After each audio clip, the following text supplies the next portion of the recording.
Welcome to the Exploress. Time traveling through history, one era at a time. I'm Kate Armstrong.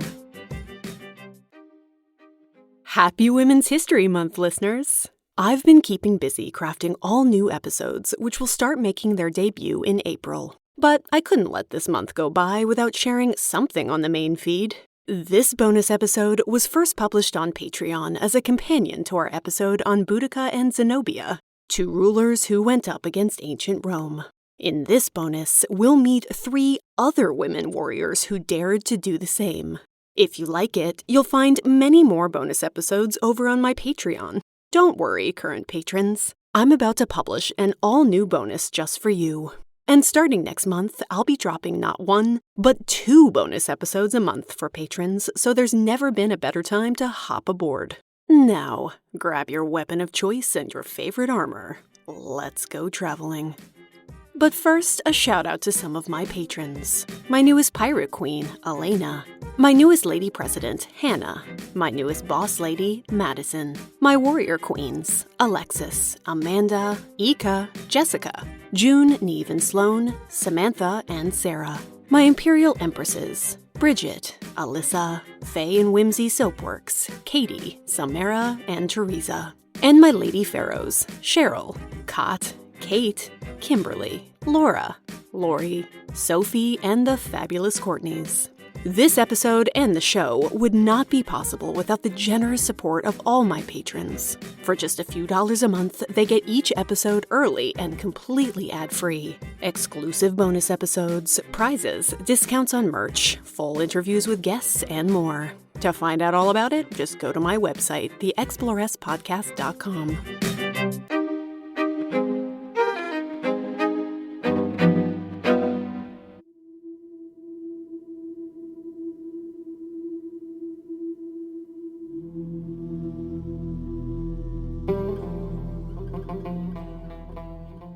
I hope you've listened to and enjoyed our episode on Boudica and Zenobia. There's something stirring about a warrior woman, one who refuses to bow down to the forces against her, no matter how vast they may be. And when they win out, even better. In this bonus episode, I give you 3 more sword-wielding females who went up against the Romans, terrifying all who looked upon them. Now, you think we didn't have much to go on when it comes to Boudica and Zenobia. There's even less by way of sources for these 3 epic queens, but we can explore the scraps history's left us and imagine up the rest as we see fit.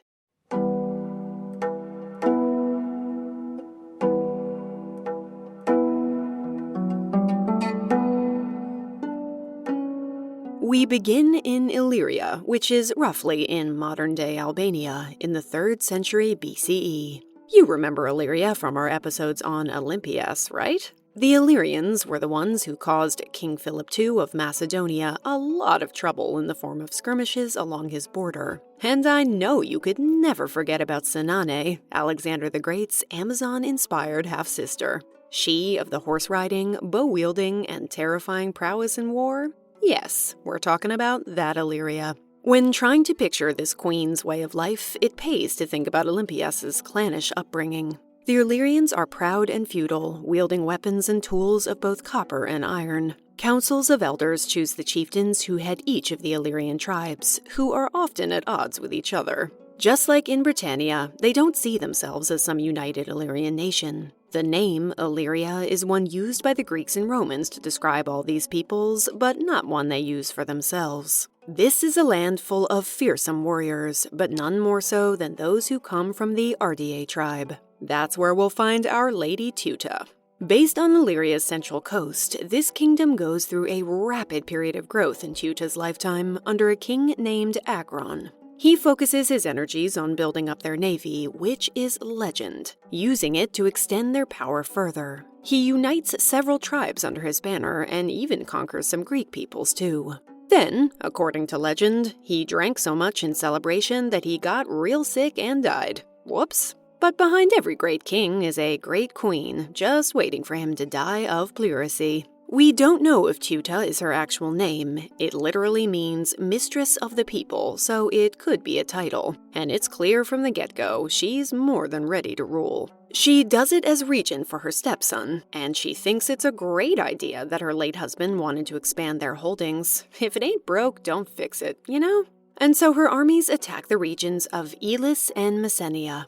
On their way home from that, they stop off to capture the Greek city of Phoenice, Epirus's most prosperous trading town. But truly, it's not her powerful navy that people grow to be afraid of. It's her band of roving pirates. Yes, Teuta is a mighty pirate queen. Piracy has a very long history, and it's not always considered disreputable, especially if you're a queen who gets to reap its spoils. It's legal at this time in Illyria, considered a totally viable profession. Hey, what's your son do? Oh, he's a pirate. It's said that Teuta uses them to pillage her neighbors indiscriminately, commanding her officers to treat anyone outside their ranks as the enemy. That includes Italian merchants. Right now, Rome's a republic on the rise. They've just defeated their great rival, Carthage, and they're keen to build their brand and their reach. Teuta's pirates are a huge nuisance, stealing their goods and disturbing trade routes. Eventually, enough merchants complain that it seems as if something's gotta be done.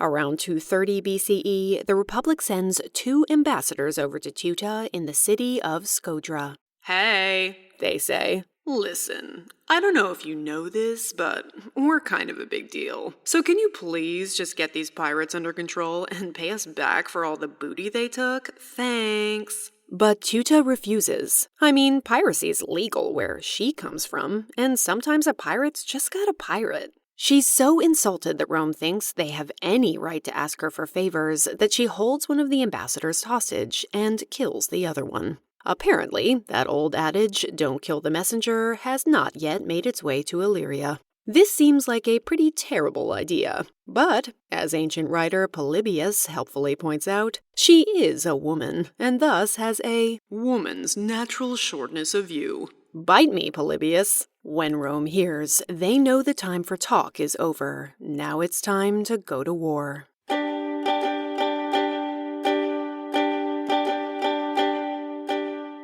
In 229, the Romans send 200 ships full up with 20,000 soldiers across the Adriatic Sea. Teuta isn't worried. She has forces, and she has her commander's loyalty, right? Right?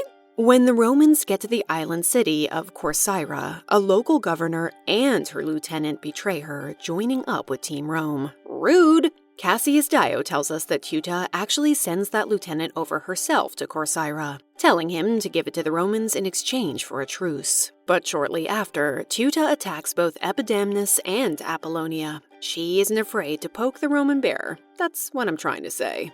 The Roman troops march up the coast, pillaging towns with abandon, until they reach the Ardeaean capital city of Scodra. Little by little, Teuta is forced to retreat, much as Zenobia will do centuries later. She swiftly loses what's called the First Illyrian War. She's forced to pay Rome tribute and to relinquish most of her power and lands to them. Rather than put up with their overlording, she chooses to step down and off the throne.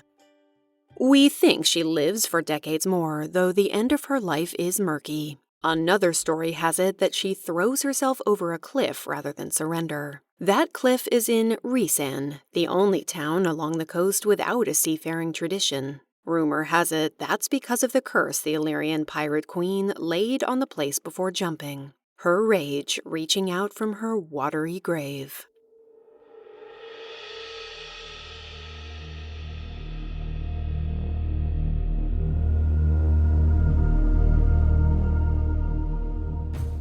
Now we fast forward a couple hundred years to Amanirenas. She lives in the Kingdom of Kush, south of Egypt, in Nubia, or modern-day Sudan. Like Egypt, their civilization also grows up around the Nile, south of Abu Simbel. There's still a lot we don't know about Kush, which is a shame, because it's one of the world's great ancient civilizations, and helped define northeastern Africa's cultural and political landscape. 3 Kushite kingdoms dominated Nubia for more than 3,000 years. They don't start writing down their stories until the Meroitic period, which is the period we find Amanirenas in. So much of our knowledge comes from Egyptian sources, and those sources often show pharaohs smiting Kush. The Egyptians sure do love their smiting. But this isn't just a civilization on Egypt's outskirts. Oh no.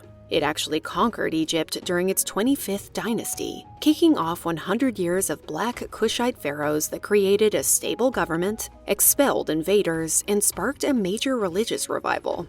Nice work, guys. And even when they're at odds, Egypt and Kush have plenty of economic and political interaction. Kush is a key transit point between Egypt and sub-Saharan Africa, and its deserts are rich in iron and gold. They build great temples and pyramids, carve great art, and even discover an early antibiotic. Nubian mummies have been found with tetracycline in their bones, which these days is used to treat everything from acne and malaria to syphilis. It seems to have found its way into their beer, and once they figured out what it did, they kept on drinking it. They were famous for their archery. Both men and women knew how to expertly wield a bow. You know that when the Egyptians call your country Ta Seti, or Land of Bows, you must be pretty good at shooting down fast-moving targets. Nubian archers sometimes even fight for Egyptian pharaohs as mercenaries. Amanirenas is their Kandake, the title for a ruling queen, which gives us the modern-day name Candace, between 40 and 10 BCE. Her reign coincided with Cleopatra's, those final, bright days of conquest when she and Mark Antony ruled together. You know, before they crashed and burned. You know what happens next. Octavian moves in, annexes Egypt, and thinks, you know, that land down south looks pretty good in terms of fertile land and trade routes, and I hear there's gold and stuff in the desert. Maybe me and my troops should just keep on marching. Amanirenas, her husband, and their son, Prince Akinadad, have to make some quick strategic moves. Her country is rich in resources, and they have a kicking fighting force, but it's smaller than Rome's. She could just hunker down in a defensive position and wait for the Romans to come to her. But no, Amanirenas takes 30,000 of her best fighters and goes on the offensive, marching up to meet the threat head-on. While Aelius Gallus, the chief magistrate in Egypt, is making war over in Arabia, the Kushites move in, winning victories at Syene and Philae. She loses her husband in one of these battles, we think, but that doesn't stop Amanirenas. She captures at least 2 Roman-held cities, defacing statues of Augustus all the way. Augustus, of course, is deeply angry. How dare this woman take his lands and draw mustaches on his likeness? So his main military man, Petronius, retaliates by marching south to one of their most important cities, Napata. They sack it, enslaving thousands of Nubians. Augustus thinks he's heard the last of this Nubian queen. And who can blame him? For many, this would be a decisive death blow. But the fight's not over yet.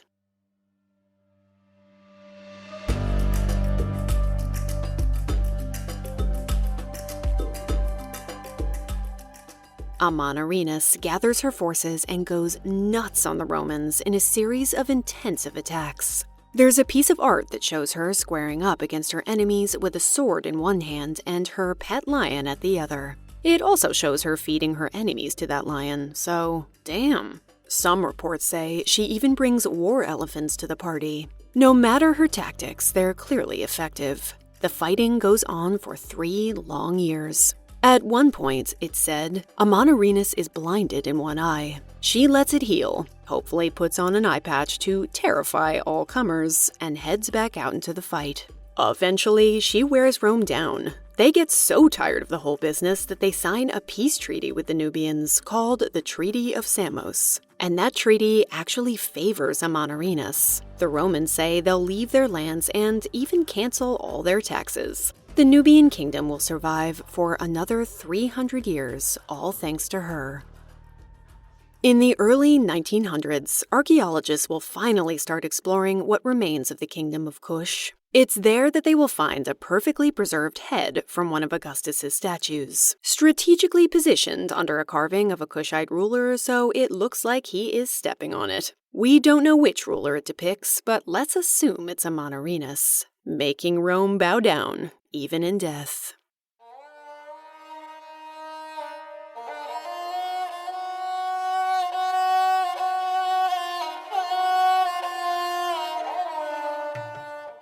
Some 100 years after Zenobia gives Rome a serious run for their money, we see another rebellious Arab queen. Mavia, or Mawiyya, leads a semi-nomadic Arab tribe against Rome in 378 CE. Her tribe are called the Tanukids, though we'll call them what many of the ancients do, the Saracens. They're based in southern Palestine and northern Sinai. Much like Teuta, we think she rises to power after her husband dies. Although she's often referred to as a queen, she's really the leader of a coalition of tribes, and holding on to her power might be a big part of why she takes up arms against Rome. So what's up with Rome around now? Well, it's struggling.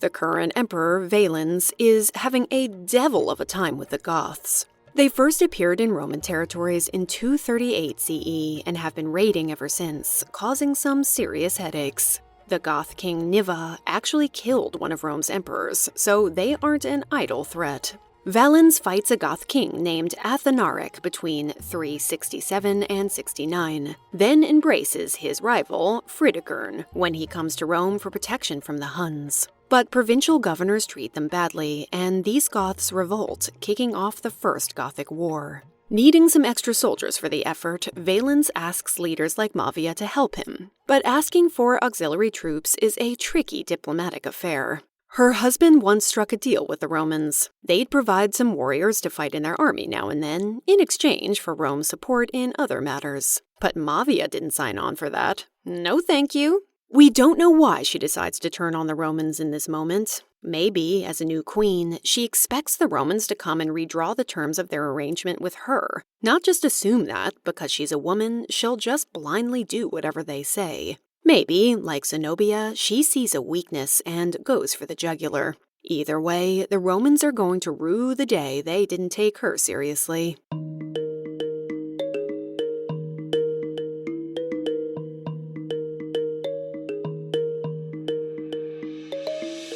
She's a well-organized and very capable commander, personally leading her armies. A 4th century monk will write that, Mavia, the queen of the Saracens, began to rock the towns and cities on the borders of Palestine and Arabia with fierce attacks. Another source tells us that all the regions of the east were at that time ravaged.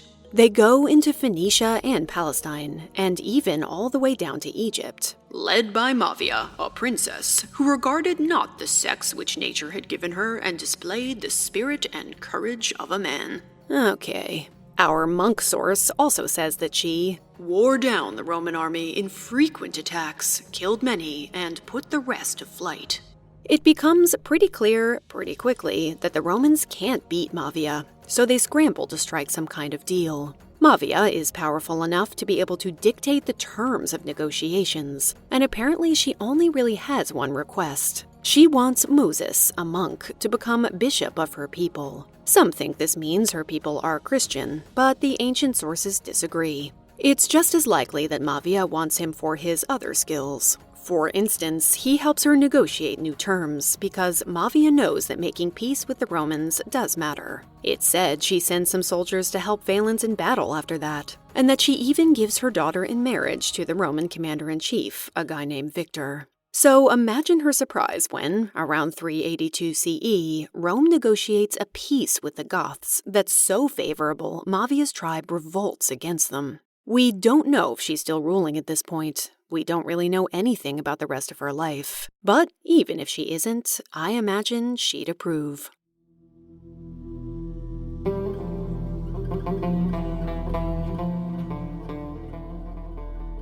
I love to imagine it. 3 women creating legends that even time couldn't quite erase. It kind of gives you warm and fuzzies, doesn't it? So raise your sword and let's toast to these epic queens.